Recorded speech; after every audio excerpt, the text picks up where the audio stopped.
Ibu, selamat sore, kita mulai ya sesinya. Silakan buat Bapak Ibu yang tidak ada masalah dengan jaringan bisa di open kameranya. Biar kelihatan nih ganteng cantiknya. Sore-sore gini tuh ngelihat muka ganteng cantik tuh kan langsung fresh gitu ya. Kalau ngelihatnya cuma nama hitam gitu. Oke, di sini sudah 24 orang yang bergabung. Selamat sore semua. Sore. Wah, ini cuma WM doang nih suaranya. Selamat sore. Selamat Mantep sore. Gusti. Sore. Nah, Sore. silakan di open kameranya. Nih, jangan-jangan nanti suka dibobo siang lagi nih kan kalau nggak di open kamera. Oke, masih ada beberapa nih yang belum open kamera. Bapak Ibu terima kasih, terutama yang sudah bergabung on time banget. Thank you. Beberapa tadi sudah exactly jam 3 tepat sudah bergabung. Sesi siang ini saya sengaja mengundang Bapak Ibu yang spesial karena guest speaker-nya juga spesial. Saya akan perkenalkan sebentar lagi. Tapi sebelumnya saya mengingatkan dulu nih, nanti sebelum Bapak Ibu udah keasikan dengan sesi yang menarik, silakan bisa diisi dulu link absensi yang sudah di-share di chat. Jangan sampai ketinggalan untuk mengisi link absensinya, biar kehadiran Bapak Ibu ini juga masuk nih di sistemnya dan reportingnya kita. Yang belum mengisi absen, bisa dilihat chatnya, kita sudah share untuk link absensinya. Oke. Rekan-rekan semua yang sudah bergabung, kebetulan sesi ini memang kita sengaja invite terkhusus buat rekan-rekan pimpinan-pimpinan departemen. Jadi di sini head office. Nah, itu kenapa di sini kita memang tidak open registration seperti biasanya sesi-sesi yang lain. Jadi kita berkumpul bareng-bareng adalah rekan-rekan pimpinan-pimpinan departemen di setiap fungsi yang berbeda-beda. Kenapa sih ada sesi ini? Karena menariknya kalau Bapak Ibu sudah lihat dari invitation kami, sore ini saya sengaja untuk menginvite juga tamu yang spesial, biar kita bisa sharing berbagi bareng-bareng, relate-nya dengan bagaimana memanaging tim kita yang terdiri dari beberapa generation gap yang berbeda. Siapa yang merasa masih gen-gen milenial nih? Kayaknya masih banyak muka-muka milenial di sini ya. Pak M, milenial juga dong Pak. Jiwa milenial ya. Harus jangan kalah sama Denny ya Fernando. Nah, coba. Gak Ini boleh kalah. pengantin baru lagi Iya, semangat-semangatnya nih mantan-mantan Pak. selamat ya Den. Terima Nah, kasih, Pak. Semoga by the way, selamat menempuh hidup cepat baru Pak punya Denny. punya momongan. Amin, Ya, terima amin. kasih. Oh, kan seperti ini kan masih banyak-banyak muka-muka milenial nih, Mbak Eta. Halo sore Mbak Eta. Mbak Eta ini gennya gen apa nih? Gen Milenial setengah. milenial? Milenial Milenial setengah. setengah. Aduh, Kan, kalau nggak ketawa tak. Iya dong, Pak. Setengah Iya. milenial setengah sama kayak gue setengah milenial. Pak M mah jiwanya selalu milenial, Pak. Jangan khawatir, Pak. Kami masih menganggap Bapak 17 tahun pokoknya, Pak. Oke. Kalah sama Afrizal. Di sini juga ada Afrizal. Oke, Bapak Ibu yang belum buka open kamera, boleh ya di open kameranya biar kita bisa sharing bareng-bareng. Bapak Ibu di sesi ini feel free untuk segala pertanyaan silakan. Karena guest speaker kita sore ini itu akan men-share banyak best practice yang sudah betul-betul beliau lakukan seperjalanan karirnya. Jadi saya justru mau encourage nih Bapak Ibu di sini untuk bisa sharing, boleh bertanya, have an idea, monggo silakan. Nah, silakan juga bisa dituliskan di chat. Nanti di akhir sesi, saya akan membantu untuk kita bisa tanya jawab. Ya, Bapak Ibu silakan di chat room bisa dituliskan untuk pertanyaan-pertanyaannya. Saya mau memperkenalkan dulu nih, siapa sih tamu spesial yang saya undang sore ini? Pak Dudi, selamat sore, Bapak. Selamat sore. Selamat sore semuanya. Assalamualaikum, Bapak Ibu. Waalaikumsalam, Bapak.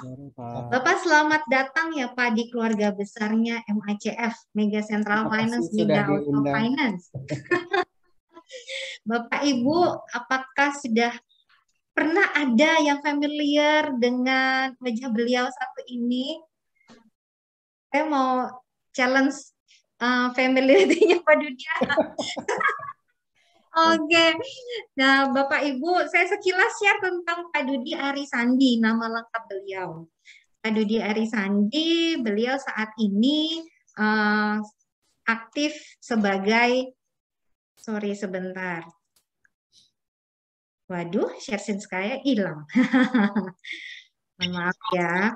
Pak Dudi saat ini aktif sebagai Chief People Officer di tiket.com. Nah, coba bisa dilihat handphonenya. Siapa yang punya aplikasi tiket.com? Jadi banyak sekali program-program menarik ya saat ini dari tiket.com. Nah, di behind the scene-nya nih ada seorang Chief People Officer, Bapak Dudi Arisandi yang ada di sana. Dan sebelumnya juga beliau sudah mau melintang kalau related dengan people development dan lain-lain. Sebelum di tiket.com, Pak Dudi Arisandi berkarir di Kraft Heinz Company, di Southeast Asia, People and Performance Director. Beberapa jabatan beliau sebelumnya sudah banyak sekali Bapak Ibu. Nanti Pak Dudi akan share langsung sendiri bagaimana perjalanan karir beliau. Di SC Johnson juga sebagai Director Human Resource Business Partner dan juga experience yang lain. Jadi Bapak Ibu feel free, karena waktunya biar bisa maksimal, saya langsung invite Pak Dudi, silakan loh Pak.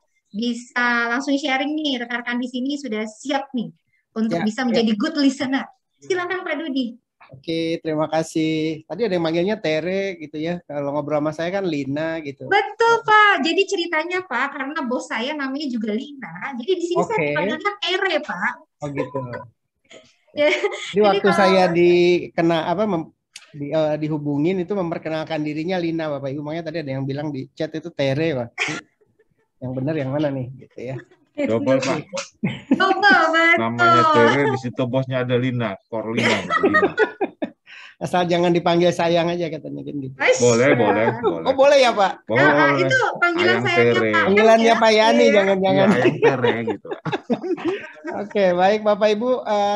Tadi udah disampaikan sama Tere kalau ini sharing session gitu. Jadi bukan ada mau ngajarin Bapak Ibu, karena saya yakin beberapa sih kelihatannya seangkatan juga nih sama saya, generasi kolonial nih di sini gitu ya. Pasti masing-masing punya experience menarik bagaimana mengelola generasi. Akan dengan senang hati nanti kita saling sharing, saling berbagi, saling cerita pengalaman barangkali ya di sini. Dan saya senang bahwa ini adalah bagian gimana kita, teman-teman di MAF MCF ini memulai kembali budaya belajar lah gitu ya di organisasi, sehingga organisasi tetap berasa hidup, walaupun ini memang nggak gampang ya, nggak gampang dibanding dulu waktu offline gitu ya. Lagi online ini kan susah sekali gitu. Oke, izin sharing dulu ya teman-teman semua.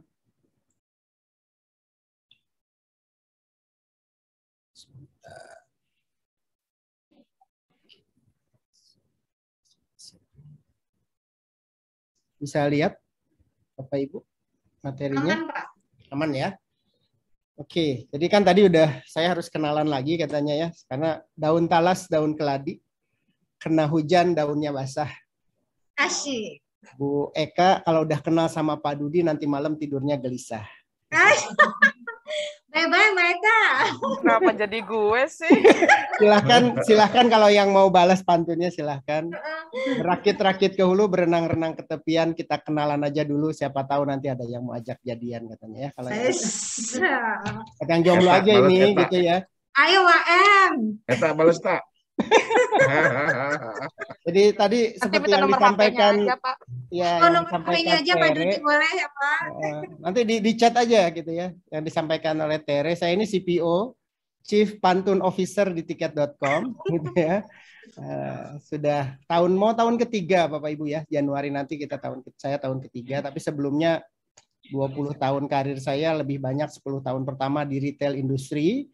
Pernah di Hero, kemudian dari Hero ke Sogo, masih MAP Group, ternyata Lina juga dulu di MAP gitu ya, tapi kalau saya generasi sebelumnya gitu ya. Terus ke SC Johnson dan terakhir di Kraft Heinz. Saya ayah 2 anak ya, 1 kucing, jadi 3 ya sebenarnya ya. Dan saya ini lulusan matematika Bapak Ibu. Jadi jangan ngomongin psikologi sama saya. Tapi saya ini mathematician, mungkin lebih nyambung dengan financial things. Dulu cita-citanya malah jadi aktuaris gitu. Tapi malah jadi orang HR dari hari pertama karir gitu ya, setelah lulus malah sempat lanjut ke teknik industri, baru sekarang di dunia HR. Itu ada kontak saya di Instagram, di email. Jadi kalau mau ada diskusi-diskusi lebih lanjut, dengan senang hati Bapak Ibu, kalau memang kita ingin diskusi secara profesional. Oke, nah hari ini seperti judulnya kita bicara tentang multi generation gap, gitu ya. Generation gap itu kan kayak gini aja sih sebenarnya. Kalau yang paling kiri mungkin lihat, tapi yang pernah pakai, nah itu ketahuan langsung umurnya, gitu ya. Umur berapa tuh yang pakai paling kiri itu? Gitu ya. Saya mungkin masih WM pernah pakai nggak WM? Yang paling kiri itu teleponnya. Pernah, pakai puter-puter dia. Iya, pakai putar-putar kan Pak M ya. Putar dulu, iya. Zaman dulu tuh zaman diputer nunggu sampai selesai, karena kalau nggak nunggu selesai itu nggak pas gitu ya. Iya. Terus muncullah Nokia pisang gitu ya. Nah ini mulai generasi kesini nih. Kemudian ada iPhone, sampai iPhone-nya sekarang katanya 13 gitu ya, yang kameranya di belakang 3. Mungkin nanti kalau iPhone 20 kamera di belakangnya 5 atau 7 gitu. Mungkin seperti itu. Isinya kamera semua di belakangnya. Nah, kenapa sih ini jadi bahasan yang menarik atau bahasan yang sering orang bicarakan saat ini? Karena faktanya dari Catalyst Organization Survey disampaikan bahwa nanti itu di tahun 2025 itu sudah nggak lama lagi nih. Kita udah ganti presiden ya. Iya. Ganti presiden gitu. 75% workforce di dunia, kita bicara di dunia, itu sudah menguasai global workforce. Ya, 75%. Nanti kita lihat yang di Indonesia seperti apa saat ini gitu ya. Nah, generasi Z itu bahkan di tahun 2020 kemarin itu sudah bagian dari 40% global consumers. Sesimpel begini, anak saya itu pengambil keputusan penting ketika memilih restoran atau memilih mau ke mall mana, gitu.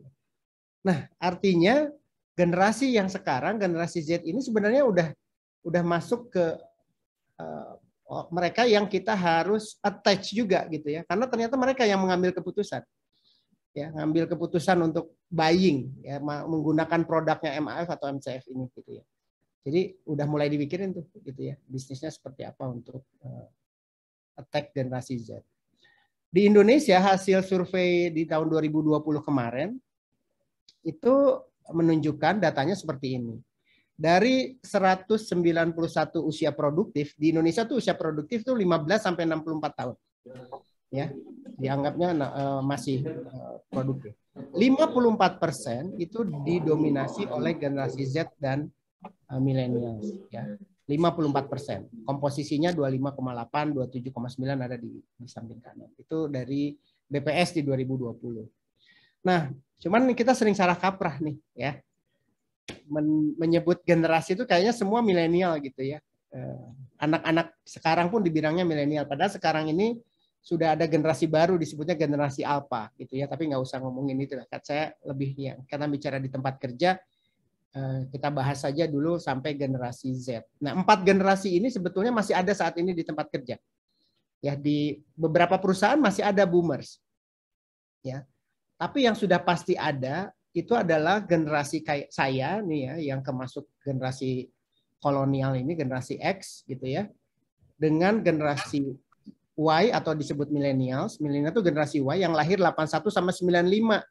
Jadi yang lahir dari 95 jangan dibilang milenial, itu adalah zilenial atau generasi Z.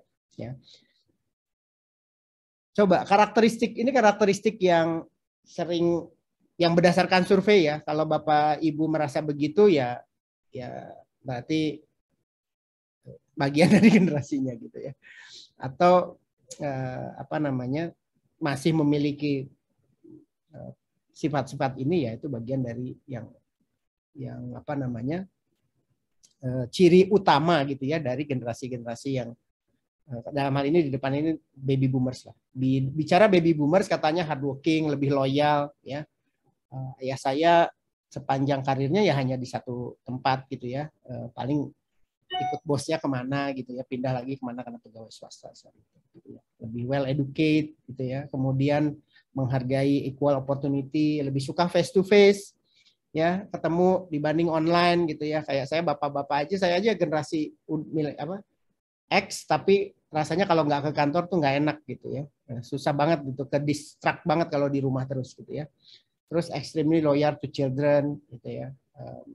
Disebutnya itu me generation katanya baby boomer karena semua harus nurut kata saya. Jadi moral apa ya? Jadi moral reference gitu ya. Jadi kalau menurut moral authority lah. Pokoknya harus dengerin apa kata bapak, kata ayah gitu. Karena moral authority itu ada di saya. Itu katanya ciri-ciri baby boomers gitu. Nah, kalau generasi yang lahir di 61 sampai 80 ini katanya lebih independen, lebih kritis, mulai mikir global, menghargai diversity, gitu ya, adanya perbedaan, kemudian mulai cari life balance, ya, lebih fokus ke keluarga. Tapi udah mulai nggak loyal gitu. Contoh saya mungkin dari karir udah 5-6 kali ganti perusahaan misalnya dibanding ayah saya gitu ya. Ini juga disebut generasi post boomers atau 13th generation, the doers. The doers kenapa dibilang doers? Karena katanya mengerjakan apa yang disuruh oleh generasi boomers. Nah, generasi yang paling banyak saat ini di tempat kerja, dan saya lihat juga kemarin Lina share ke saya statistiknya, di apa namanya MAF-MCF ini kebanyakan ada di milenial. Generasi ini ya Pak? Saat ini ada di generasi ini. Mereka lebih punya steady work ethic, tahu apa yang mereka mau gitu ya, nggak terlalu suka sama tradisional hierarki, ya. Kemudian sudah lebih teknologi literate, ya, artinya sudah mulai mengenal apa namanya teknologi jauh lebih baik dibanding dengan generasi-generasi sebelumnya. Nah, generasi Y itu bukan generasi why are you still there katanya gitu ya. Biasanya tuh sindir-sindiran kalau kerjanya masih di satu tempat gitu, makanya dibilang why are you still there. Nah, kemudian lebih nggak sabaran, ya, lebih loyal ke diri sendiri, lebih narsis katanya gitu ya. Kalau generasi ini lebih narsis, lebih senang sosialita gitu ya, sering muncul, pasang status gitu ya. Penting banget nih buat generasi ini, generasi milenial. Tapi saya juga penting sih. Kemudian lebih senang bersosialisasi, terus perlu feedback secara konstan. Nah, nanti saya cerita di belakang tentang constant feedback ini.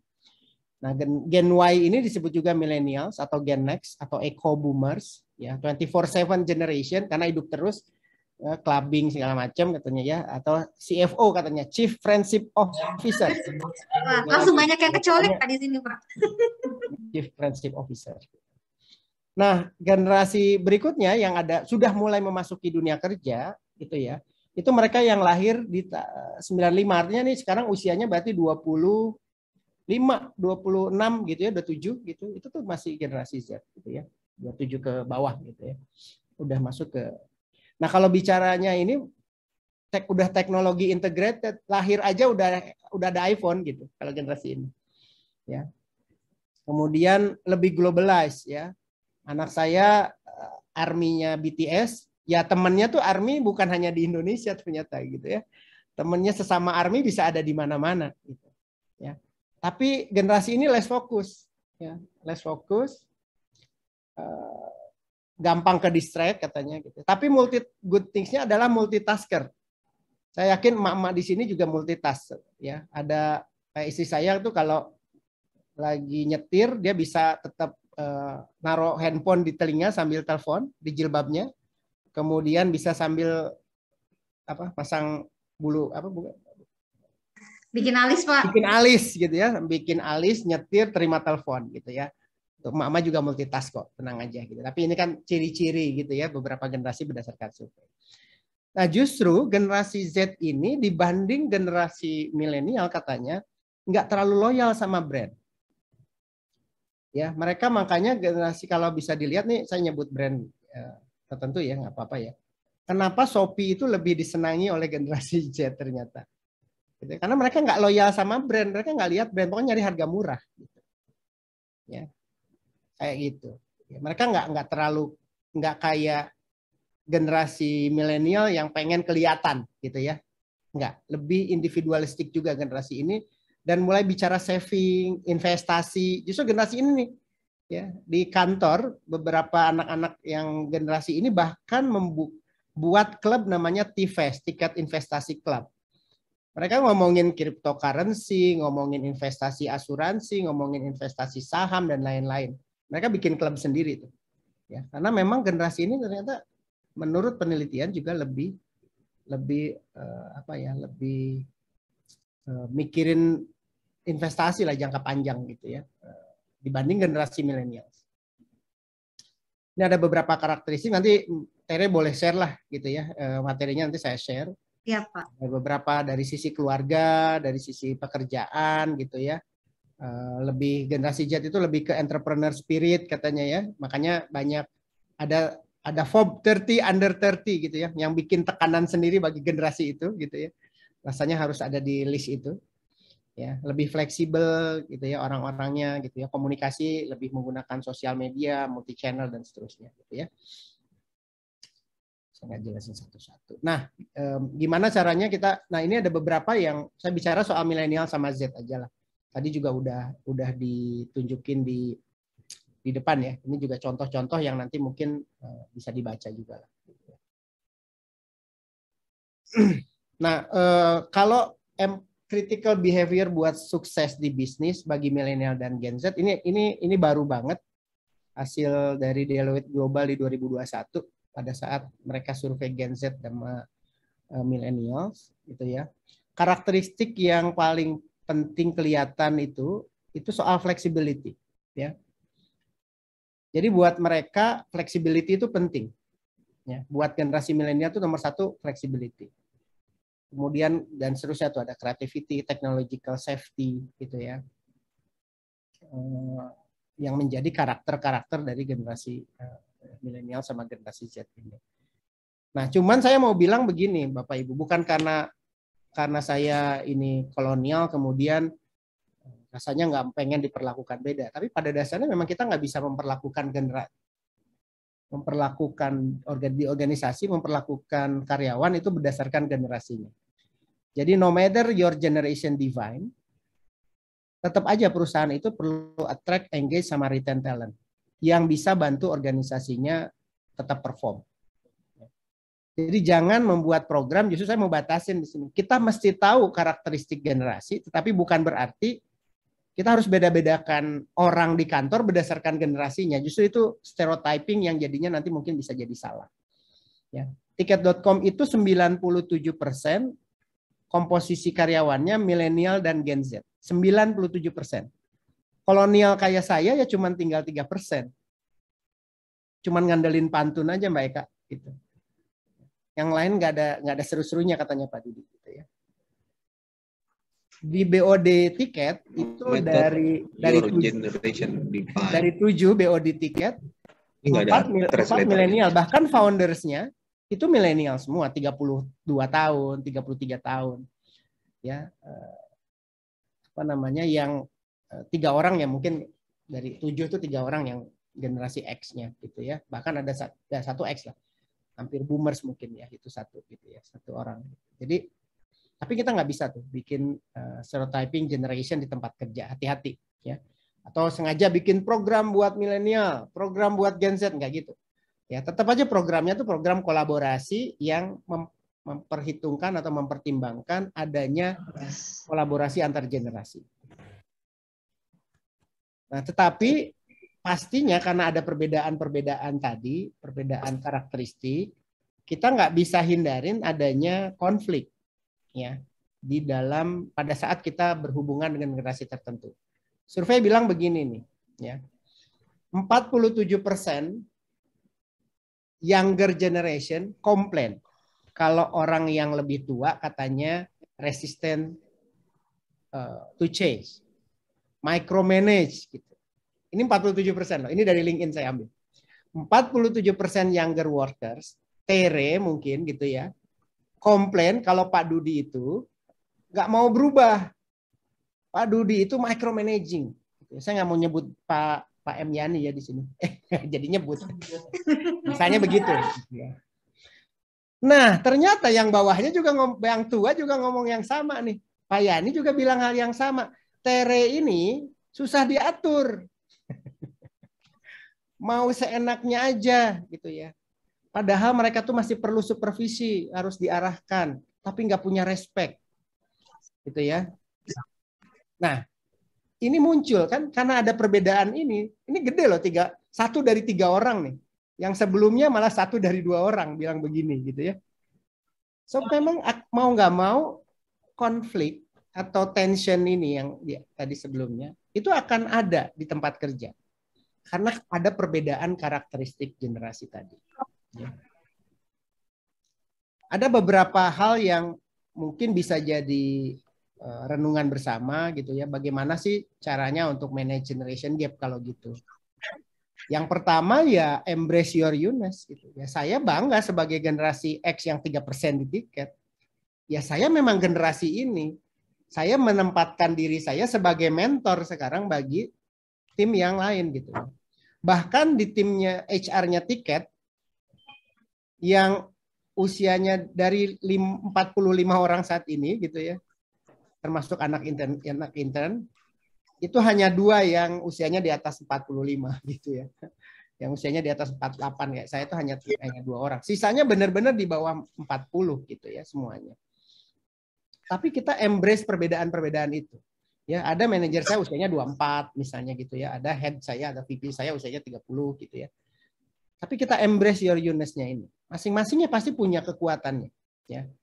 Dan masing-masing harus belajar komunikasinya lebih baik lagi aja, memahami karakteristik generasi tadi. Jadi nggak ada salahnya buat Bapak Ibu juga mungkin untuk baca kembali karakteristik generasi ini dan coba dilihat benar nggak sih gitu. Bisa jadi beda. Nah makanya kami di tiket Bapak Ibu kita punya program supaya have better communication. Ya, itu programnya kita kerjasama dengan salah satu vendor di mana kita pengen tahu karakteristik, kalau Bapak Ibu pernah dengar ada DISC, MBTI gitu ya, tentang karakteristik individu. Nah, tapi kita fokus bagaimana karakteristik orang ini dan komunikasi seperti apa dengan orang tersebut yang harus dilakukan. Ya.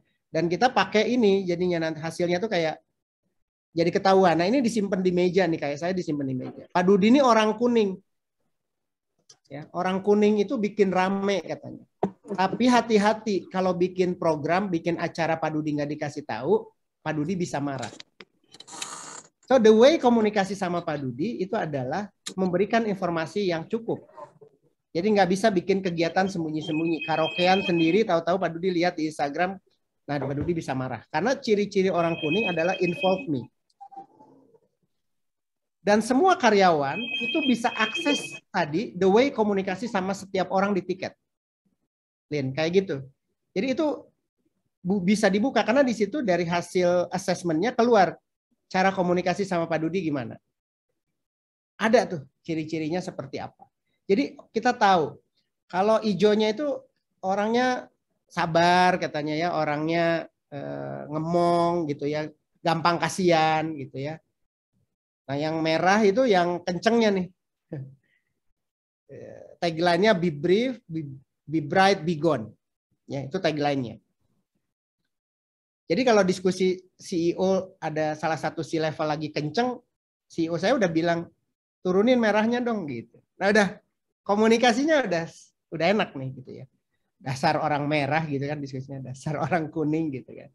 Nah kayak gitu. Nah ini tujuannya apa sebenarnya? Untuk kita bisa punya better communication. Ya. So ini 2 tahun berturut-turut kami di tiket juga jadi salah satu yang dapat best place to work in Asia gitu ya. Bahkan tahun kemarin kita jadi most caring company juga dari HR Asia juga kita dapat gitu ya. Karena mungkin Bapak Ibu bisa bayangkan bisnis tiket itu kan harusnya drop ya.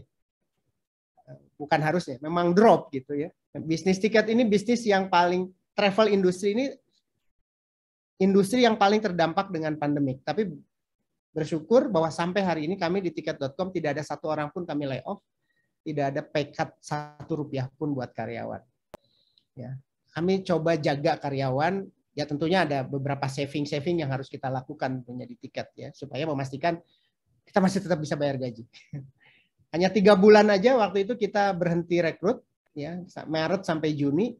Juli kita udah mulai hiring lagi, bahkan di tahun 2020 itu kita hiring sampai 190 karyawan. Tahun ini kita hiring sekitar 230-an sudah kita hiring. Jadi kita malah terus hiring karena kita percaya inovasi itu nggak bisa berhenti. Karena saya percaya Pak Yani setelah pandemik ini berakhir, setelah pandemik ini mulai mereda, pengen liburan. Jadi kita harus siapkan tools yang lebih baik lagi nih, ya, aplikasi yang lebih canggih gitu ya, yang lebih mempermudah Mas Kurniawan di sini untuk nyari tiket misalnya. Nah makanya itu yang kita lakukan ya. Selama periode ini kita beres-beres internal, ngerapiin aplikasi kita. Jadi kalau di sini ada pengguna tiket.com bisa tahu betul rasa bedanya ketika sebelum pandemik dan setelah pandemik itu dari sisi desain, dari sisi menu yang ada di aplikasi kita itu sudah jauh berbeda gitu ya. Nah, yang berikutnya tentunya kita mulai dari diri sendiri, mulai dari kita karena nggak bisa nyuruh orang lain growth mindset sebelum kitanya sendiri punya growth mindset. Ya, nggak bisa, you can't change the world if you not start by yourself gitu ya. Nggak bisa, nggak mungkin. Jadi kalau bicara ngomongin growth mindset, kita pengen bahwa orang salah itu adalah bagian dari belajar, tentunya salah yang terukur ya. Ya susah, kita gimana mau membangun kalau diri kita sendiri ketika ada tim kita yang melakukan kesalahan terukur dalam tanda petik gitu ya, yang memang itu bagian dari belajar, itu langsung main punishment gitu ya. Tentunya bukan yang merugikan perusahaan, kan orang kalau dalam proses belajar pasti ada jatuh, ada apa gitu ya, ada kesalahan terukur gitu ya, atau bahwa kemampuan kita tuh bisa terus dikembangkan dan seterusnya. Makanya ada learning team yang lagi dibangun kembali nih sama Tere. Terus berikutnya itu understand different work ethics ya, tadi yang saya bilang di depan, work ethic tiap generasi beda. Kalau kita bisa paham, harusnya kita bisa lebih. Saya bisa memahami teman anak-anak generasi Z di tiket karena anak saya juga di generasi itu gitu ya. Jadi ya kayak nganggap ngurusin anak jadinya gitu ya. Yang berikutnya adalah manage your personal distraction. Kadang-kadang stereotyping itu muncul dari kita, distractionnya datang dari kita. Kalau udah sebel aja gitu. Kalau udah ngelihat anak ini nggak bisa diapa-apain lagi, udah gitu rasanya udah frustasi. Terakhir tentunya embrace change, bahwa perubahan itu kan sesuatu yang udahlah, itu bagian yang harus diakui. Waktu saya di challenge ke tiket aja, orang headhunter itu waktu itu mempertanyakan ngapain ke tiket gitu kan. Mendingan saya cariin yang lain Pak Dudi gitu kan. Saya udah saat itu di Kraft Heinz pegang Southeast Asia sama Papua Nugini, terus masuk ke tiket, karyawan masih 400 saat itu, local company, kami 100% masih Indonesia. Ya, tiketnya 100% masih Indonesia. Investornya juga Indonesia, kita investor sebenarnya itu Jarum gitu ya. Dan masih 100% Indonesia, nggak ada investor asing gitu ya yang di tiket sampai hari ini.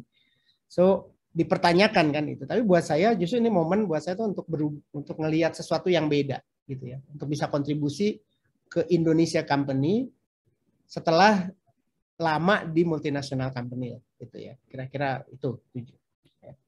Nah, terus apa yang mesti kita lakukan nih Bapak Ibu? Mungkin bisa praktekkan atau bisa bareng-bareng nanti brainstorming gitu ya dengan teman-teman di sana. Atau mungkin sudah ada juga, saya nggak tahu gitu ya prakteknya gitu. Tapi ini adalah beberapa hal yang saya kira bisa jadi insight ya buat teman-teman semua di sini. Pertama, kita bicara soal improving workplace flexibility gitu ya.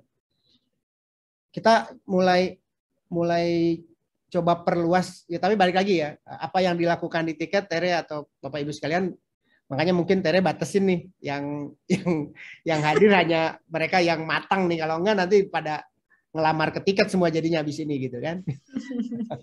Bukannya mau memperbaiki malah jadi kabur semua gitu ya. Atau nyari perusahaan-perusahaan yang juga sefleksibel ini gitu ya. Nah, definisinya itu ya bisa macam-macam gitu. Ada flexi time ya, misalnya ada proses kami di tiket, jam kerja masuk itu paling lambat, kita pakainya begitu. Paling lambat jam 10. Jadi nggak jam 8 sampai segitu, enggak. Paling lambat jam 10, kalian ngatur sendiri, pokoknya 8 jam di kantor. Bahkan kalau memang anak-anak teknologi kan katanya lebih terang benderang itu kalau setelah kerjanya malam. Ada yang datang jam 4 sore tapi pulang jam 10 malam gitu.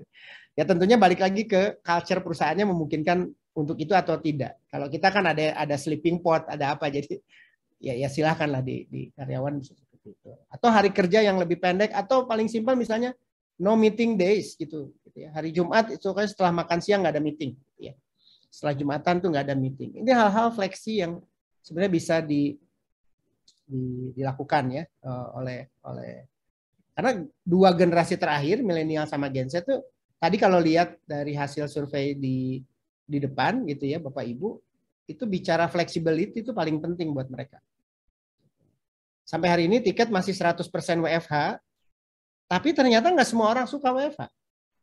Makanya kemudian saya kemudian hari ini juga di kantor, jadi kita buka aja satu kantor.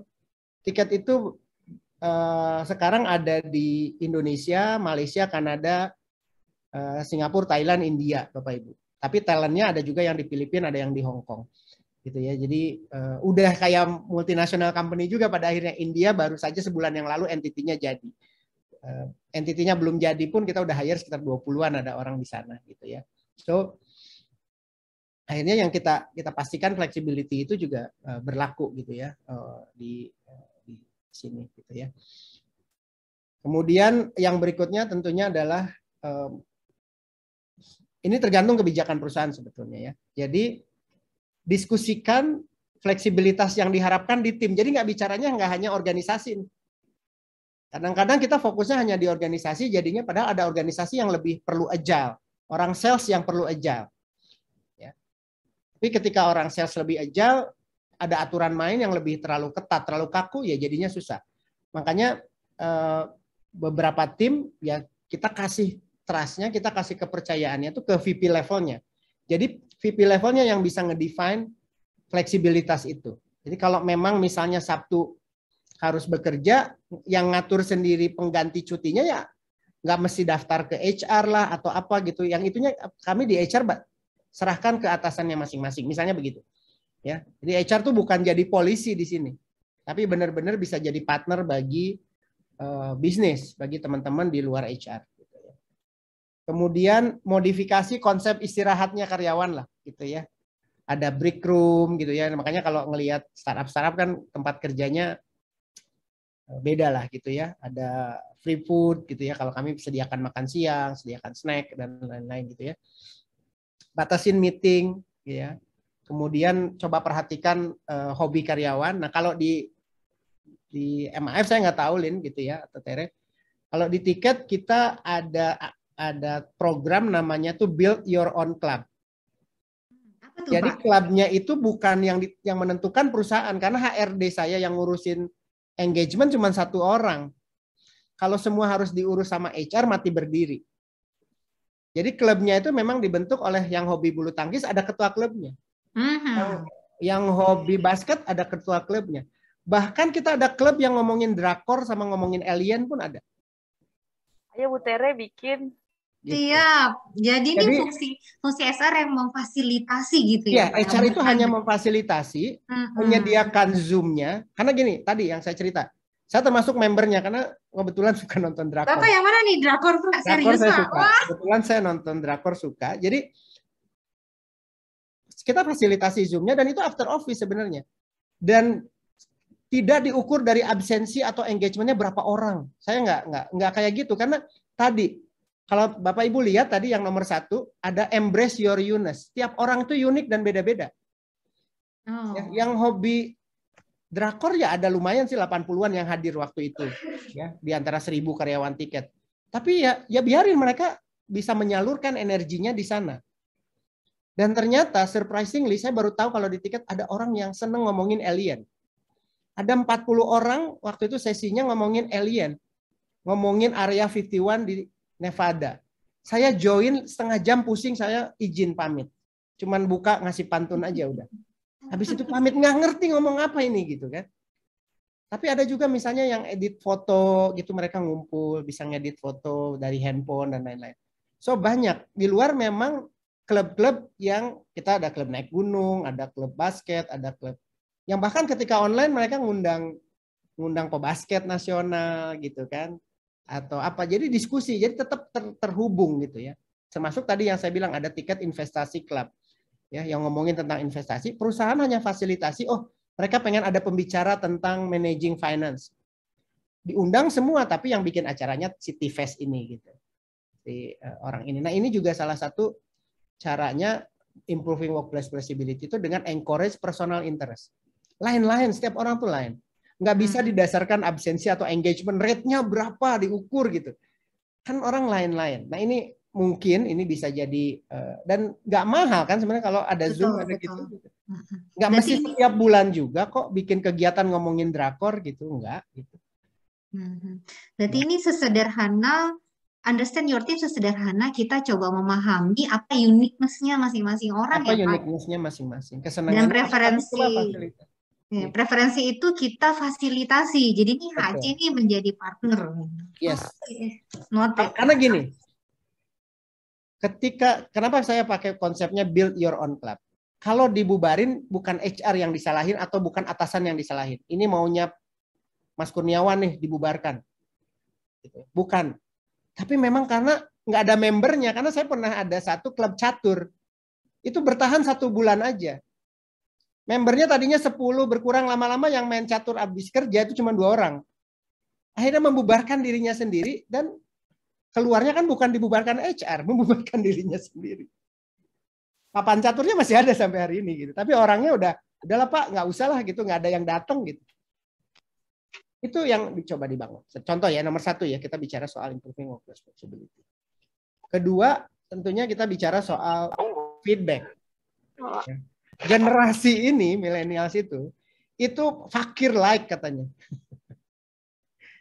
Fakir like gitu ya. Jadi kalau Bapak Ibu follow mereka di Instagram, di like, di komen, mereka seneng tuh. Ya. Check in frequently itu buat mereka tuh seneng. Penilaian kinerja setahun sekali itu udah nggak cukup lagi tuh. Tapi kita repot memang di HR. Atasan juga repot gitu. Nah, caranya adalah beberapa tech company gitu ya, itu bahkan melakukan OKR atau objective key result itu menentukan KPI itu per 3 bulan. Terus terang tiket nggak sanggup saya gitu. Udah HR-nya terbatas pun nggak sanggup gitu. Jadi kita harus kelola administrasinya kan repot. Nah, jadi kita bikinnya hanya setahun 2 kali, ada review, media review sama year end review kalau di tiket. Tetapi kita encourage karyawan untuk punya sesi one on one at least per quarter gitu. Ya. Atau kita juga encourage leader itu untuk bisa lebih sering ngobrol di luar kerjaan bahkan gitu ya, sekali-sekali dengan timnya. Cek ombak gitu ya, bagaimana kondisi timnya gitu ya. Dan sebenarnya sesimpel menggunakan teknologi yang ada. Kalau kami komunikasi satu company itu pakainya Slack. Ya.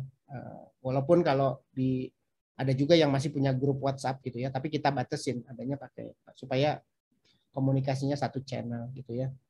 Kemudian juga melibatkan karyawan lah dalam prosesnya gitu ya. Dua arah lah kalau kita bicara feedback kan namanya juga feed sama back gitu kan.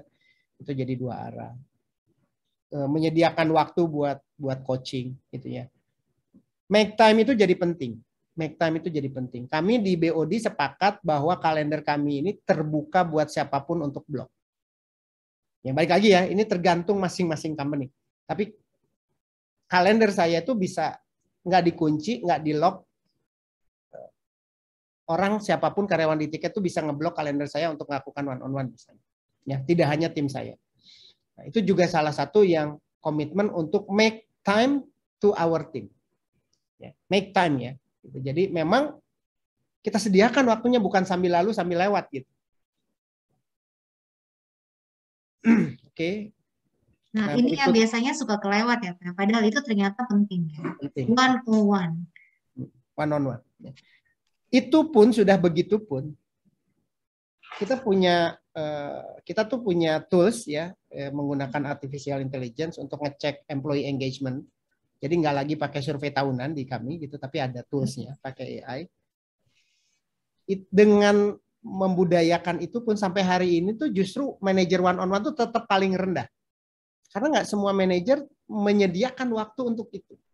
Rendahnya tuh 70 sih gitu ya. Jadi masih gede juga. Cuman saya membayangkan, justru nggak membayangkan 70-nya, saya membayangkan yang 30-nya.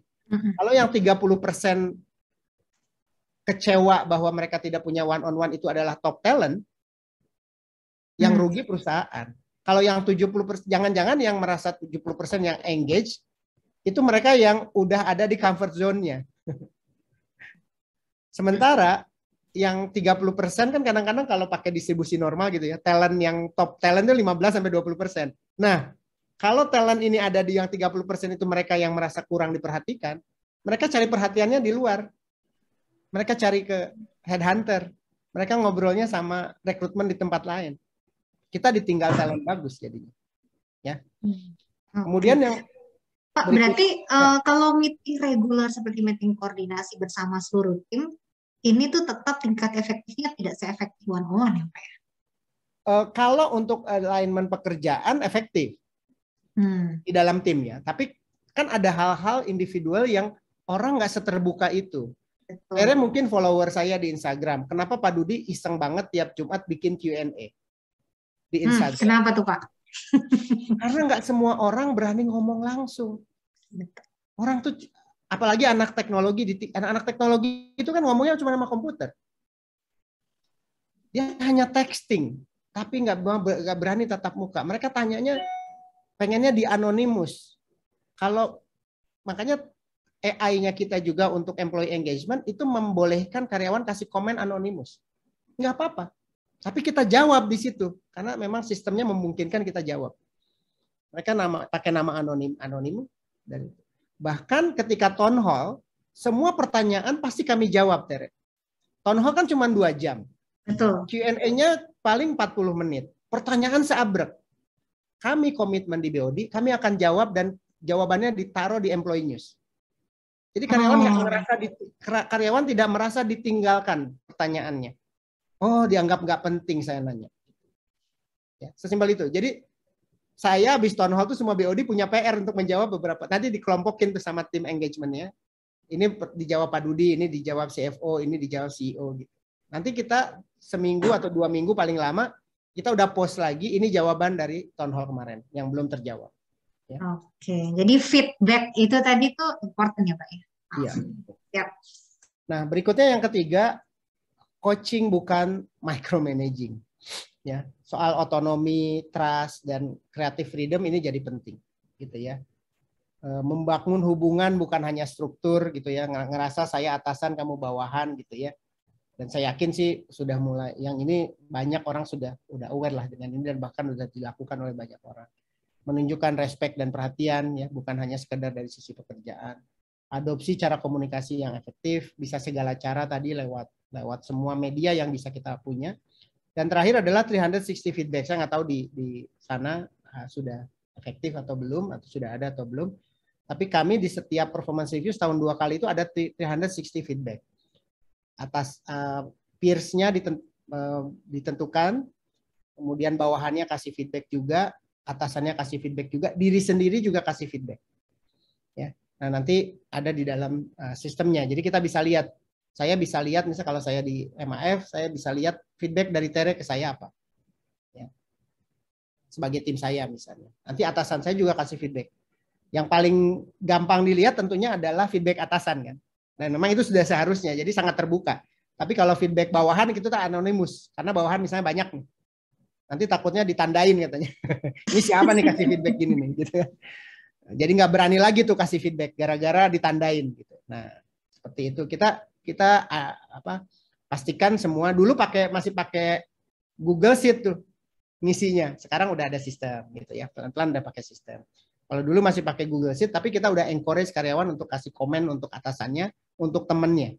Ya, tentunya temennya ditentukan. Ya, 1 orang itu 3 gitu ya. Dan itu yang nentuin juga atasannya, supaya bukan hopengnya. Gitu ya. Kalau hopengnya kan ngasihnya bagus semua ntar gitu ya. Kalau CS-nya ngasih bagus semua, tapi orang yang paling sering berhubungan dengan orang tersebut. Misalnya saya bagian penggajian misalnya. Kan sering berhubungannya sama tim finance, ya, sama tim HR partner. Nah, orang ini harus kasih komen tentang tim saya misalnya. Seperti itu 360 feedback-nya yang kita lakukan. Oke. Nah, berikutnya adalah designing competitive reward program. Karena mau nggak mau kan orang selalu bicara soal dapur, isi perut, gitu-gitu ya. Jadi, tapi nggak hanya soal good aja, tapi wellness juga penting. Nggak hanya soal numbers, nggak hanya soal angka. Karena kalau angka itu dibatasi tadi, kemampuan perusahaan, sales perusahaan, kayak kami di tiket gitu ya. ya sulit buat kita untuk misalnya gaji karyawan naik seperti tahun-tahun sebelumnya, pasti sulit buat kita. Menjaga competitiveness dengan sales yang hilang sampai 80-90% tentu sulit. Ya. Tere, di bulan Maret sampai Juni itu tiket itu volume tiket itu naik banget. Tapi semua orang minta duitnya balik, bukan beli. Ya, karena cancel perjalanan, cancel terbang, cancel hotel semua. Kita kehilangan 90% penjualan kita lah di momen itu. Artinya secara kemampuan tiket ini tentunya nggak bisa jor-joran. Tapi yang kita naikin di mana? Di wellness. Kita perhatiin overall wellness program kita. Ya, kita punya kalau yang punya mental health issue lagi pandemi, kita ada channelnya. Ya, financial wellness kita buatkan program, kita undang pembicara, kita ada klub investasi di mana orang diajarin cara mengelola keuangan di saat pandemi, misalnya sesimpel itu. Ya. Kemudian kita bikin program tadi yoga online, atau cewek-cewek pada bikin apa tuh yang pakai tongkat-tongkat itu apa sih gitu. Ya, Zumba atau apa gitu ya, semuanya online gitu ya. Ini bagian dari wellness yang kita bangun. Jadi semuanya kita liatin. Jadi selain karena yang goodnya udah nggak dapet nih kan sebetulnya gitu ya. Nah, ini masih berimbang gitu ya. Tentunya ini di HR strateginya masih bagus gitu ya. Dan hal lain itu kalau millennials katanya juga tidak hanya bicara soal kerja tapi juga soal social impact. Soal apa yang kontribusinya bisa gen milenial dan Z ini udah mulai ngomongin apa yang saya lakukan ini dampaknya buat Indonesia apa, buat dunia apa gitu ya. Seneng tuh gitu ya. Makanya kita juga kasih room buat karyawan itu untuk punya their social activities gitu ya. Atau di antara kegiatan-kegiatan yang dulu waktu kita offline itu, yes kita misalnya pergi bareng ke Bali. Tapi di sana kita doing something yang lebih ke jagain tourism, bersihin pantai gitu ya. Melepaskan anak penyu gitu. Bersihin kota tua, kita bersih-bersih kota tua, buka bersama tapi di kota tua. Bersih-bersih kota tua gitu ya. Habis itu buka bersama barengnya tim piatu. So, kita create sesuatu yang enggak hanya rutin gitu. Buka puasa bersama ngundang ustadz di ruangan gitu, enggak gitu aja gitu. So, kita create, kita combine kontribusi sosial kita di saat yang bersamaan gitu ya. Ada flexible benefit. Nah, ini saya nggak cerita banyak. Jadi karena sekali lagi tiap company pasti berbeda, tapi kami create di tiket itu ada namanya flexi wallet, di mana karyawan itu bisa mendapatkan benefit sesuai dengan minatnya. Jadi nggak sama rata sama rasa. Misalnya kan tech company lain tuh punya gym membership. Emangnya semua orang mau nge-gym? Ya, atau misalnya laptop ownership program, emangnya semua pengen punya laptop gitu kan, udah dikasih sama kantor ya. Nah makanya kita kasih yang benefit yang fleksibel, mereka bisa milih kaitan nama hobi, yang hobi lari bisa beli sepatu lari, bisa beli smartwatch ya. Ini subsidi ya gitu ya, bukan dibeliin bayar semuanya gitu. Ada angka tertentu gitu ya yang lumayan buat nambahin kasarnya gitu ya. So 50% dari X juta tadi harus wajib buat beli produk tiket. Kenapa? Supaya mereka merasakan produk yang mereka bikin. Mereka bisa ajak orang tuanya liburan. Itu tujuannya. Tapi ada hal lain di luar produk tiket, 50%-nya lagi boleh buat wellness, hobi, top up medical, buat kursus yang nggak dikasih di tiket, itu juga boleh. Nah ini sesuatu yang juga kita lebih menyesuaikan dengan perbedaan tadi gitu ya yang ada di generasi-generasi. Ini sudah saya jelaskan sebelumnya mengenai kontribusi ke society juga penting gitu ya, tentang company coba sponsor volunteering ya. Kita misalnya kemarin barengan sama Helping Hands gitu ya, ada beberapa karyawan tiket jadi mentor buat teman-teman disabilitas selama beberapa bulan ya. Kita juga encourage untuk lakukan itu buat karyawan. Nah, ini yang terpenting juga adalah kolaborasi antar generasi, itu juga jadi hal yang penting ya. Oke, nah kalau development-nya, kalau bicara soal development, ya ini buat titipan buat Tere mungkin ya gitu ya. Ya. Ada yang harus penting kalau generasi-generasi milenial sama Z itu lebih suka namanya bite size learning gitu ya. Yang mereka bisa belajar di mana aja, kapan aja dengan semua media. Kalau aware dengan learning yang ada di LinkedIn misalnya itu mereka kan taruh per 10 menit, per 5 menit gitu. Ya saya sambil commute gitu ya. Udah nggak, orang tuh sekarang mungkin tendensinya untuk duduk di kelas kayak gini aja berjam-jam itu belum tentu senang. Apalagi kalau misalnya pematerinya bosenin gitu. Ya, makanya di kami pun kita bikin kayak video-video pendek gitu ya. Ya kita hire aja tuh, hire anak yang jago bikin video gitu kan. Karena kalau enggak ongkosnya mahal kalau pakai vendor. Atau ada paid internship yang kita minta untuk bikin-bikin kayak gitu juga kita lakukan. Terus ada training buddy, mentor sama coach, ini jadi tren lah kalau ngomongin soal learning ya. Gitu ya. Clear career progression juga ini penting. Jadi di kami itu udah implementasi dual career path. Jadi kalau semua jadi manajer, siapa yang jadi anak buahnya kan? Gitu. Sementara anak milenial sama Gen Z itu pengennya promosi kayaknya tiap 6 bulan kalau perlu dipromosi gitu kan? Betul. Kita gaji naik gitu ya. Kalau enggak gue pindah gitu. Nah, kita coba kasih clear directionnya bahwa ya karena turnover kami di tahun 2020 itu lumayan rendah ya. Waktu pandemi itu cuma 8% turnovernya. Sementara industri itu 15%. Tahun ini aja baru kita lumayan tinggi karena memang lagi banyak startup-startup baru yang berani hijack bayar mahal gitu ya. Sehingga ya kita lumayan kehilangan banyak talent juga di tahun ini. Nah, tapi kita bikin dua. Mereka yang memang jadi individual contributor, ya ada jalur karir spesialis. Tapi kalau yang people manager, ya ada jalur karir people manager. Lebih seperti itu. So kuncinya sebenarnya ini ya, employee experience. Gimana caranya kita membangun employee experience, pengalaman menarik bagi karyawan selama mereka ada di tempat kerja. Ya, ini bisa dilihat lah. Kalau pengen nanya seberapa engage atau seberapa kita bisa nge-retain karyawan, ya tanya aja ini ke diri sendiri gitu ya. Apakah sekarang di MAF atau MCF ini poin-poin ini sudah bagus? Kalau belum mungkin ini juga bisa diimprove. Kalau sudah bagus dipertahankan. Wellness-nya gimana? Safe space-nya gimana? Pekerjaan gimana? Ada penghargaan nggak? Diapresiasi nggak hasil kerja orang gitu ya? Timnya seperti apa? Leader seperti apa? Karir seperti apa? Dan mau nggak sih karyawan itu bangga nggak sih untuk merekomendasikan MAF sebagai tempat kerja gitu ya? Nah ini juga menjadi kunci gitu ya. Ketika kita pengen coba ukur ke diri sendiri, motret diri sendiri gitu ya.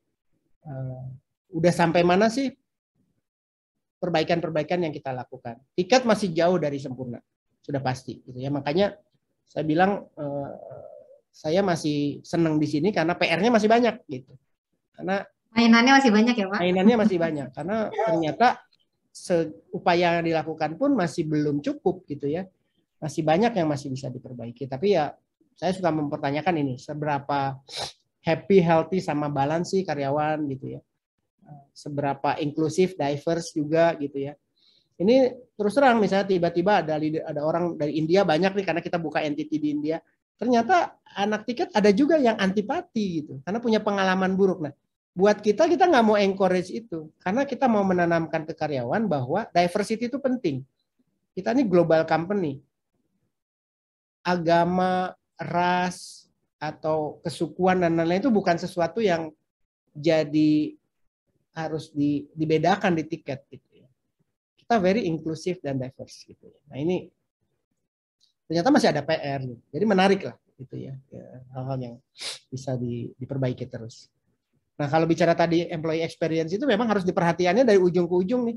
Dari mulai karyawan itu bergabung, bahkan mungkin sebelum bergabung, sampai nanti jadi alumni MAF misalnya. Jadi alumni MCF tetap bangga sebagai alumni gitu ya. Harapannya. Mau mencantumkan di LinkedIn tuh kayak yang zaman-zaman now nih. Ex MAF gitu, ex MCF. Betul. Saking bangganya kan banyak orang kayak gitu sekarang. Ex Gojek gitu kan, ex Grab gitu. Kurang lebih itu dan sebenarnya ya perbedaan organisasi itu banyak untungnya lah. Perbedaan generasi di organisasi itu banyak untungnya kok. Bisa memacu inovasi, ada skill diversity, yang tua lebih bijak, yang muda lebih cepat, gitu-gitu kan bisa jadi balancing yang luar biasa. Ada multiple perspektif yang juga luar biasa, ya. dan diharapkan tentunya better performance sama productivity. Saya kira itu Bapak Ibu, terima kasih. Saya percaya kalau hari ini belum, pasti semua ada tiketnya. Ya, luarnya kaleng kongguan, dalamnya isi kremesan. Kirain bakal diajak jadian, nggak taunya cuman pelampiasan. Terima kasih. Pelampiasan apa tuh, Pak? nanti private, Pak. Iya. Jadi kita ngobrol. Pak Dudi ingat Tere, pelampiasan apa dulu ini? Oke, Bapak Ibu itu aja mungkin kalau dari materi, karena sebentar kita ngobrol aja bisa nggak sih gitu. Benar, oke Pak. Justru nih, Bapak kan dari tadi ini kan banyak sekali hal-hal tuh yang isu aspeknya semua relate-nya nih semuanya sudah berbasis teknologi. Berarti sebetulnya zaman sekarang ini memang suka tidak suka mau tidak mau semua company sudah harus menaruh perhatian penuh dan menjadi priority semua terkait dengan teknologi, infrastruktur ya Pak berarti. Itu paling basic juga ya Pak. Ya, ya. Tapi jangan salah kaprah, jangan ikut-ikutan juga gitu ya. Jadi harus memang disesuaikan. Believe it or not ya teman-teman, waktu saya bergabung di Tiket di 2019, karyawan itu waktu itu 400-an. Gajian masih pakai Excel. 2019 loh. Itu sampai bulan November 2019 baru kita punya sistem. Jadi PR saya juga itu waktu itu. Punya sistem paling nggak karyawan bisa lihat slip gaji di HP.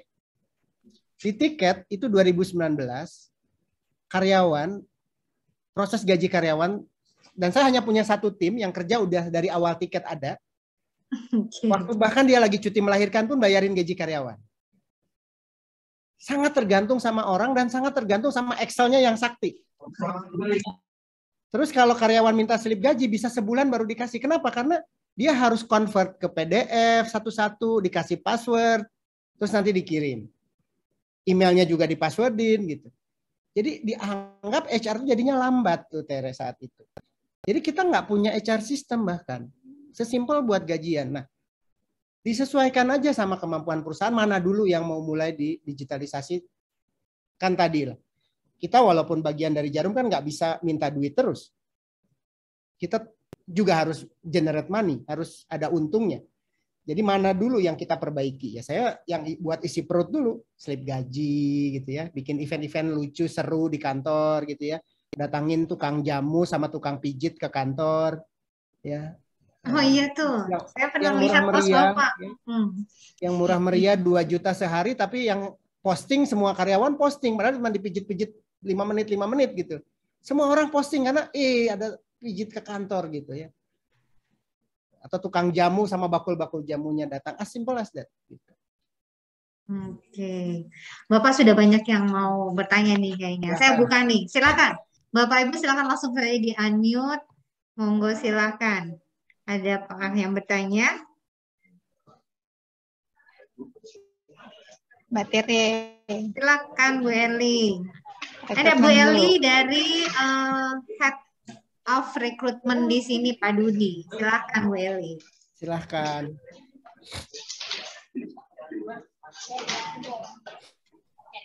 Oh, tiba-tiba Bu Eli suaranya menghilang. Bu. Muncul kembali. Gimana Bu? Sudah kedengeran, aman. Oke, Pak Dudi selamat sore. Sore, Mbak Eli. Ini putus-putus ya? Kayaknya networknya. Nah, sekarang udah mulai clear.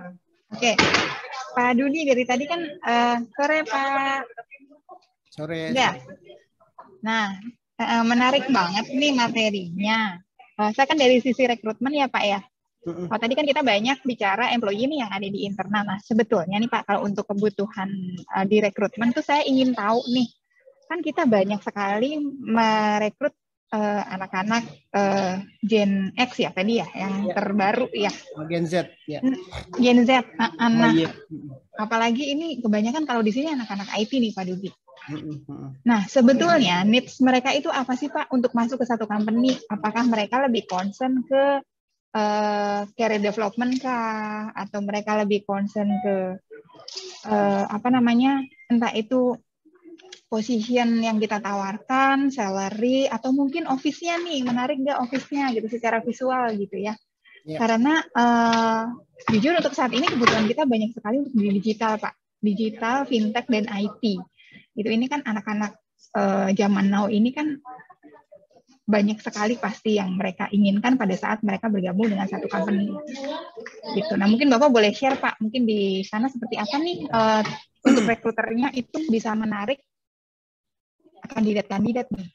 Apa yang bisa kita jual ke mereka sebetulnya? Justru kalau saya menyadari gini, tiket itu waktu saya bergabung, karyawan masih 400 kan, hari ini sih udah 1000 lah. Dalam 3 tahun terakhir kita nambah banyak.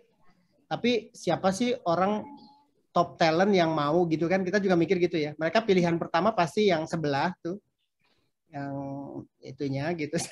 Walaupun tiket itu lebih dulu, tiket itu umurnya setahun lebih tua gitu ya. Cuman mereka lebih dulu dapat investor, makanya lebih cepat gitu ya. Atau ke Gojek, atau ke Tokopedia, mereka kan lebih senang melihat brand itu.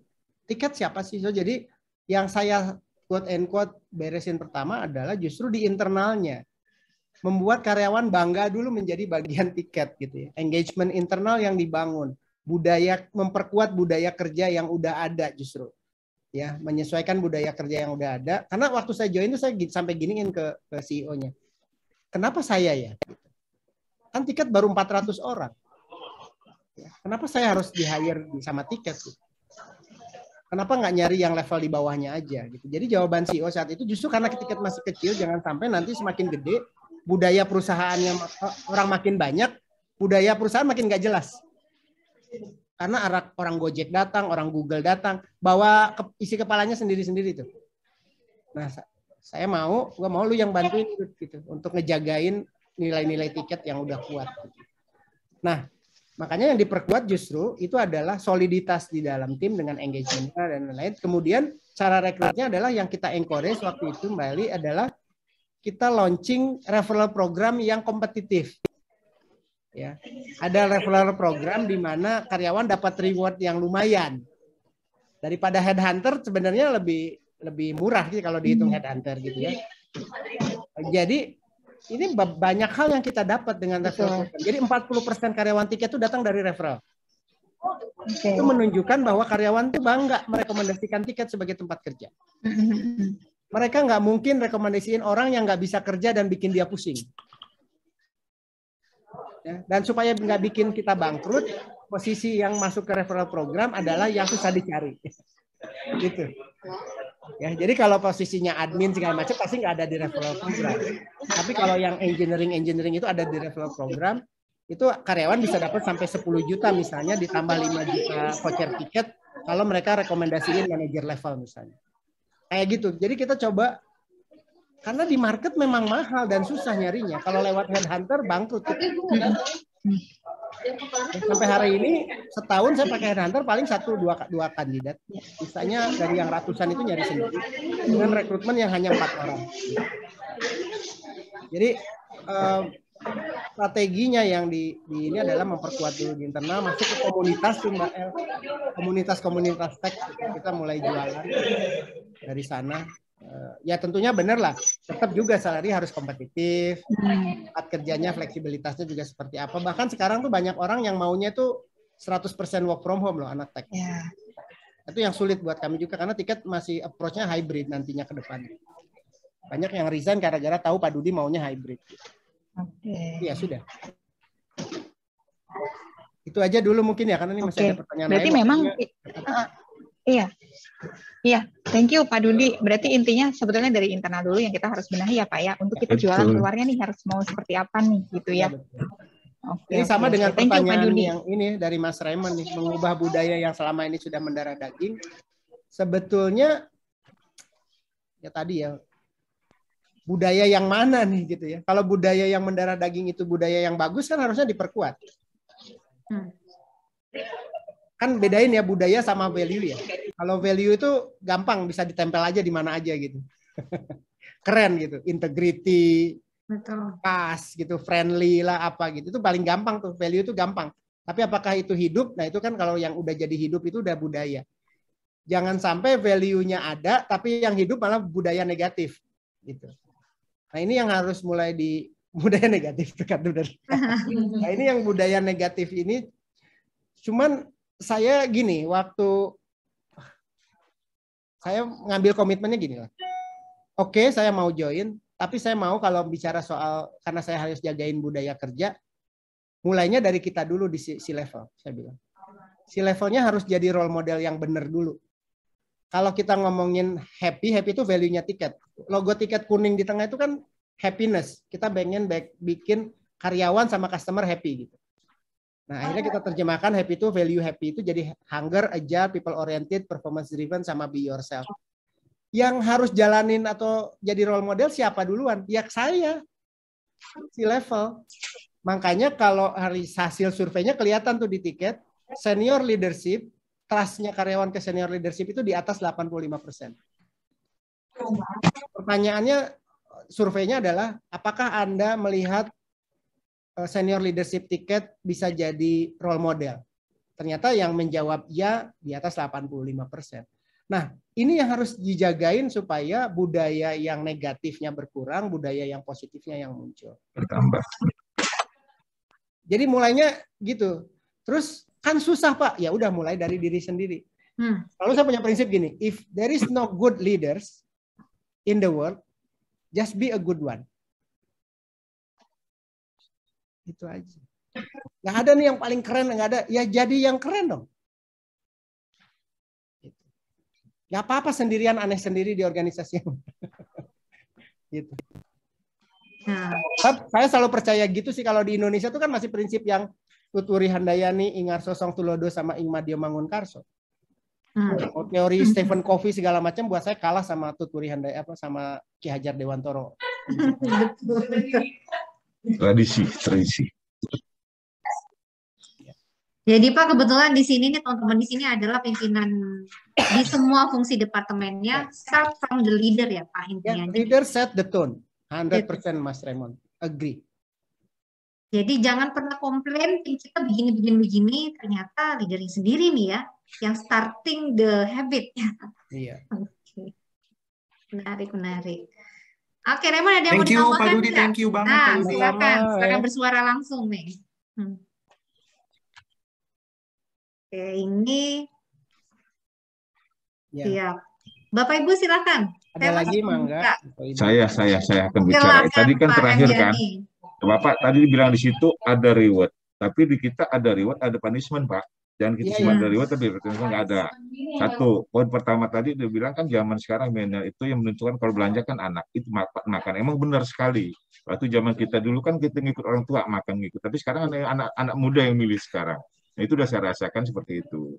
Itu aja sih Pak. Tapi satu lagi mengenai biarpun milenial dengan yang sudah seniornya, dengan harus sinergi ya. Biasa dibeda kan kalau kita kan contoh Bapak bilang tadi ya kita dari pandemi ya kita malah nggak berkurang, kita nambah terus gaji kita, tapi supaya pun nggak dipotong ya. Terima kasih kepada MCF, kepada pimpinan gitu aja sih Pak. Aja Pak. Pak Yani betul banget gitu ya kalau bicara soal apa tadi yang generasi yang boleh dibedain ya, makanya misalnya nih gitu ya, waktu kita bikin event olahraga tahunan gitu ya, kita bikin mulai dari yang disenangin sama senior, bikin panco gitu. Bukan hanya basket kan anak sekarang doang gitu. Tapi yang lucu-lucunya olahraga zaman dulu tuh kita bikinin supaya ini kayak ada ya panco gitu. Walaupun CFO saya kan milenial ya, udah 50 tahun lebih gitu ya, CFO lama nih, kemudian dari saya. Dia patah tangannya karena di final lawan security, dia karateka sebenarnya. Patah tangannya. Serius patah sampai geser gitu. Karena lawannya tim HR, dia CFO kan, tim HR yang mewakili security. Jahat banget ya HR gitu. Tapi keriaannya adalah ternyata kita bisa akomodir event yang bisa akomodir semua gitu, semua generasi, semua belief. Kalau bicara reward punishment sama Pak, di kami juga ada Pak gitu ya. Tentunya ada, tapi yang kita kedepankan adalah misalnya yang nggak perform, kita harus berhadapan dulu dengan yang namanya PIP. Performance Improvement Plan selama 3 bulan sampai 6 bulan. Kalau dalam 3 bulan nggak perform juga ya, dia udah tahu kalau udah masuk PIP ya siap-siap. Pilihannya adalah perform atau keluar baik-baik. Jadi itu juga tetap jalan lah. Harus, karena kalau enggak juga ada pembiaran nantinya. Iya. Makasih. Boleh satu lagi aja nggak? Saya ada Boleh. Siap. Nanti kalau Bapak Ibu mau connect, terakhir. Bapak Ibu tadi ada sosial media saya kalau mau tetap ngobrol dengan senang hati buat diskusi-diskusi silahkan. Silakan untuk pertanyaan terakhir nih. Boleh Izin, langsung Bu. aja jawaban. Silakan Pak Suryo.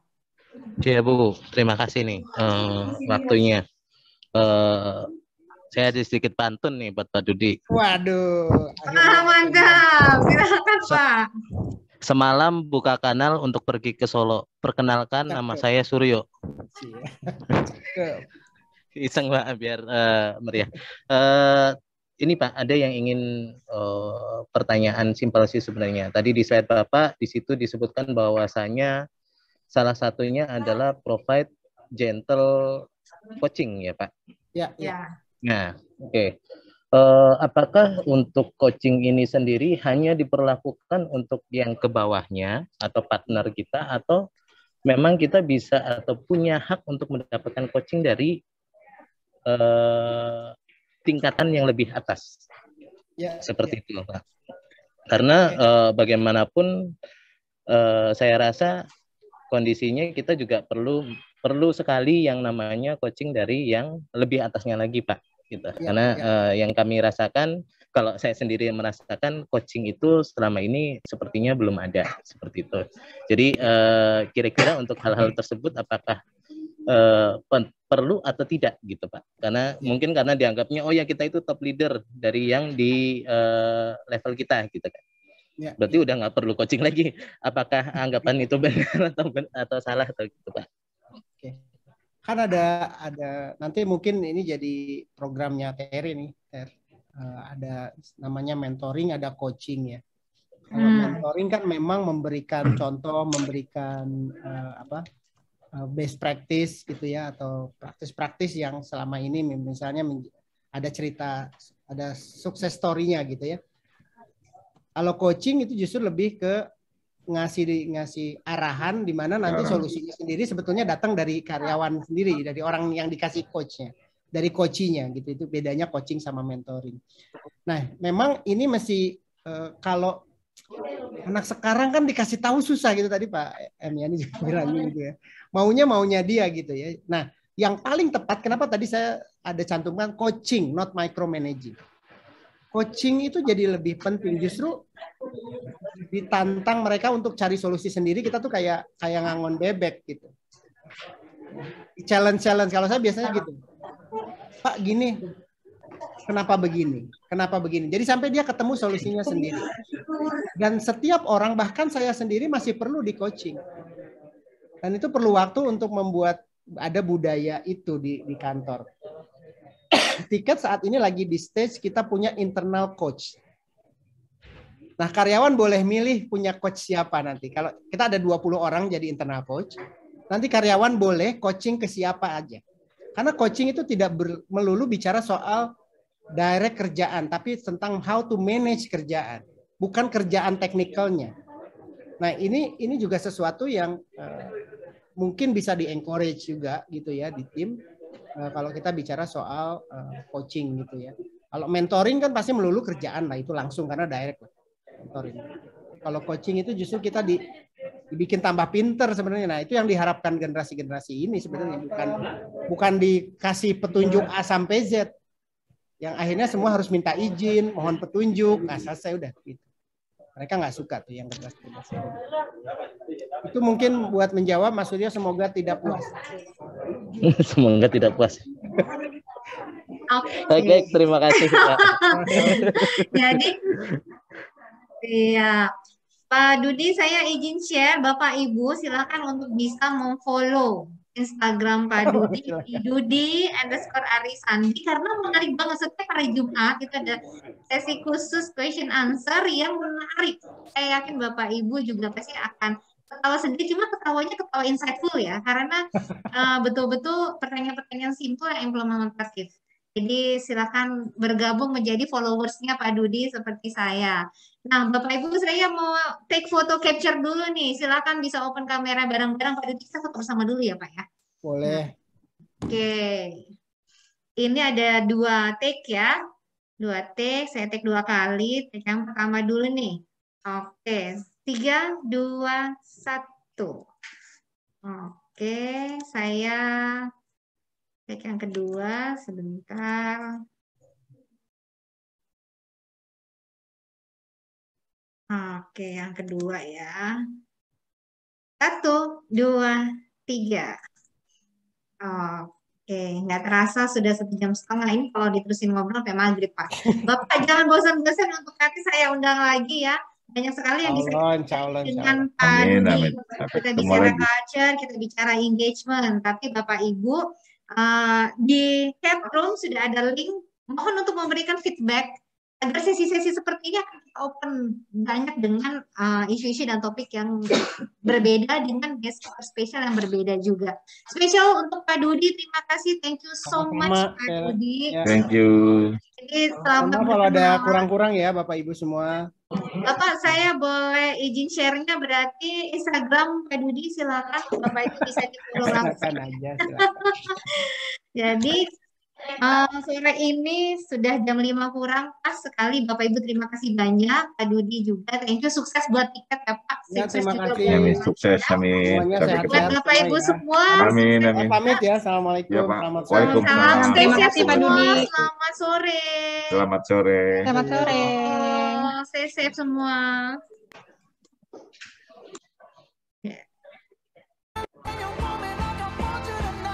Ini Bu Tere. Thank you Bapak Ibu semua.